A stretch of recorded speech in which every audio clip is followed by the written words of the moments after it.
In 1958, while sifting through old books in a remote monastery, a Columbia University historian stumbled onto 3 handwritten pages that would ignite decades of debate. The pages claim that the Gospel of Mark once circulated in a longer, more spiritual edition. Material later said to have been twisted by heretics. Some readers even thought that one passage hinted at an intimate episode between Jesus and a disciple. Discovery or deception? Today we walk through what was found, what it says, and why scholars can't agree. Heath the poet requested that I take a look at this, and thanks so much for the recommendation. I really appreciate it. And it's great to be back. I've taken a bit of a break over the summer holidays, but looking forward to getting back into some YouTube videos. What I discovered was something super cool, interesting, and many deem it to be controversial. So, okay, the scholar was Morton Smith, a famously sharp and apparently frankly intimidating professor of ancient history at Columbia. During a sabbatical cataloguing the library at Mar Saba, a Greek Orthodox monastery southeast of Jerusalem, Smith opened a 17th century printed volume of Ignatius of Antioch. On the blank end pages of the book, someone centuries later had written out a Greek letter claiming to be from Clement of Alexandria, a Christian thinker active around the year 200 CE. Smith photographed the 3 manuscript pages and studied them back in Jerusalem. The handwriting looked 18th century, but the content claimed to preserve older material. A letter from Clement to someone named Theodore, describing a longer version of Mark reserved for advanced believers, what Clement calls a more spiritual text. According to the letter, this expanded Mark wasn't public. It was used among insiders and later misappropriated by the Carpocratians, a controversial sect often described by the early church fathers as heretical. Known for their radical ideas about sharing, property, reincarnation, and even sexual practices. Oh yeah. Yeah, baby. Yeah. Oh.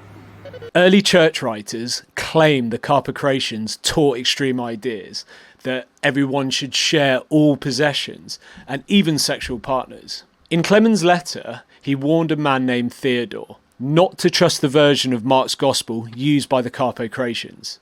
Clement admits Mark did write a longer, more spiritual Gospel for advanced believers, but he says the Carpocratians distorted it, adding their own lines to support their controversial practice.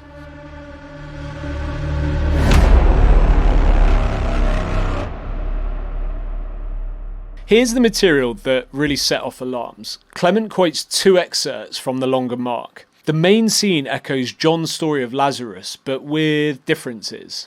A woman from Bethany asks Jesus to help her dead brother. Jesus goes to the tomb. The stone is rolled away, takes a young man by the hand and brings him out alive. Jesus stays at the young man's home for 6 days. And on the 6th day, Jesus gives him an instruction that night. The young man comes to Jesus wearing only a linen cloth, and Jesus spends the night with him. Damn! Clement also cites a brief note where several women approach Jesus, including the sister from Bethany, and he does not receive them. He adds that the Carpocratians circulated an additional line, summarised as naked man with naked man, and insists that the wording wasn't in the genuine spiritual gospel. Morton Smith studied the find for 15 years before publishing in 1973, a popular book for general readers and a technical monograph for scholars. He argued that the longer text might explain puzzles in canonical Mark, especially the odd scene in Mark 14:51-52, where an unnamed man, wearing only a linen cloth, flees arresters and runs away naked. Smith suggested it could be the same youth from the secret passage. No! God, please, no! No! No! He also proposed a ritual context. In some early settings, baptism involved full nakedness and union with Christ, was described in a mystical way, Smith inferred, cautiously in the main text, more directly in a footnote, that the night of teaching the mysteries implied physical as well as spiritual intimacy. Yeah, so many scholars push back. Probably not a surprise. They note the excerpts never mentions baptism, never states sex occurred, and simply says Jesus taught the youth the mysteries. Linen could signal purity or ritual simplicity, not eroticism. In short, Smith's reading might be possible.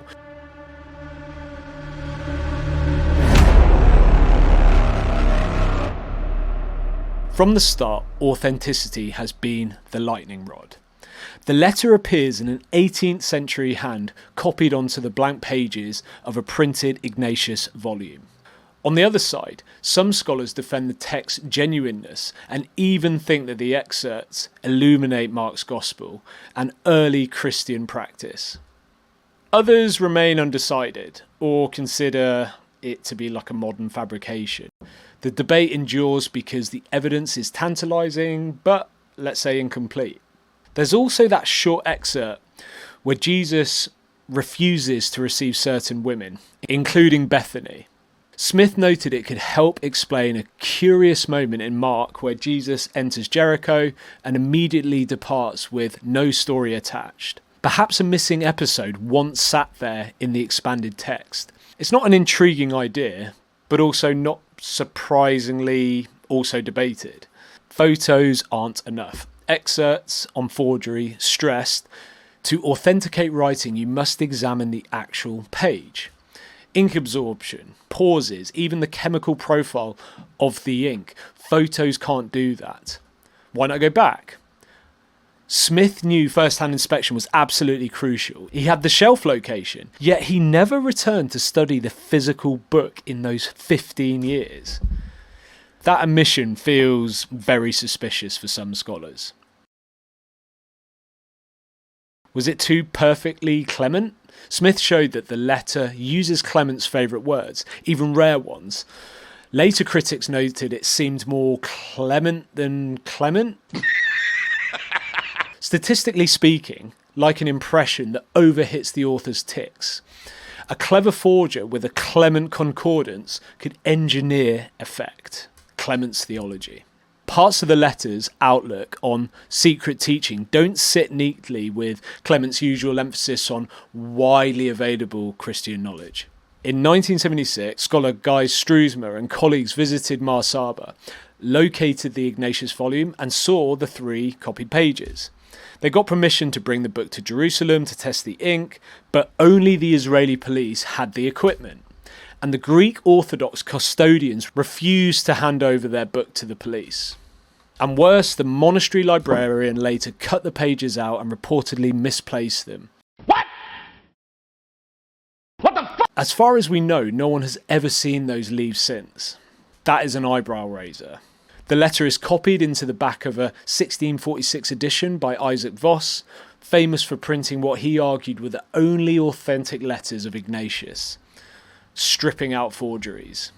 On the final printed page before the blank leaves, Voss discussing outbursts, passages inserted into ancient works. Turn the page, and the Clement letter begins by warning that a heretical group altered Mark's spiritual gospel with assertions of their own. Is that just a poetic coincidence or placement with a wink wink?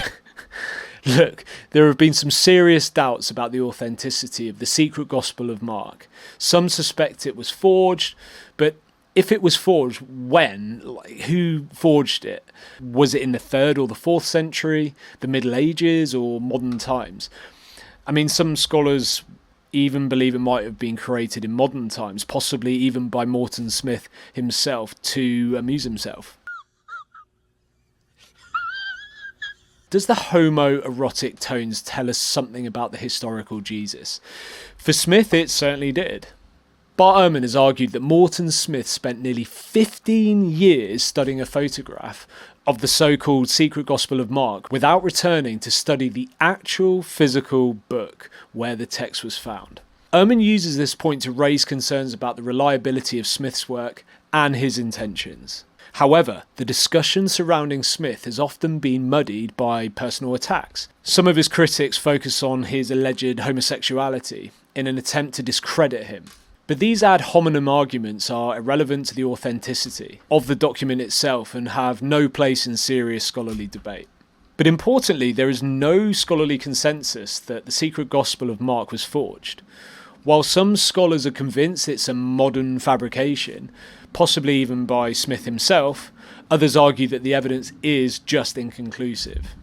The original manuscript has since gone missing, leaving only photographs and transcripts behind. And given the limited access to the original and polarised views in the academic community, it's unlikely that we'll ever reach a definitive conclusion about the document's authenticity. So what do you think? Do you think it was forged? Let me know in the comments. Alright, I hope you enjoyed this video. It's great to be back. Catch you in the next one. Got a God complex. Haters love to hate, but I never feel pressed. Got a lot on my plate, but I never get stressed.